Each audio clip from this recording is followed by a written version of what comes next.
Thank you, Mr. Vice President. UN Watch is deeply concerned by the situation of human rights in Belarus, as reflected in today's report. We address three areas of particular concern. First, UN Watch welcomes the release on August 22nd of 6 political prisoners, including 2010 presidential candidate Mikhail Statkovich.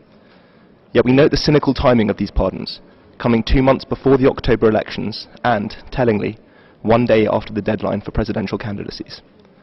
In this regard, UN Watch strongly supports the calls made by Australia, Canada, Norway, the Czech Republic, Poland and others for Belarus to immediately release all political prisoners.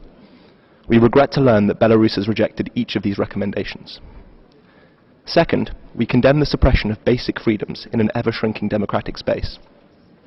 The prosecution of freelance journalists who write for media outlets based outside the country, under Article 22.9 of the Administrative Code, underscores why France rightly called for Belarus to remove all obstacles to freedom of the press and to put an end to the harassment of journalists. Sadly, Belarus has rejected this recommendation as well. Finally, we deplore the continued use of torture in Belarus. Vasily Yuzepchuk was tortured into confession before his execution in 2010, as were Dmitry Konovalov and Ladslao Kovalyou in 2012. Meanwhile, Belarus continues to reject the calls by numerous states that it ratify the optional protocol on the Convention Against Torture. Mr. President, Mr. Vice President, recent gestures are welcome but far from sufficient.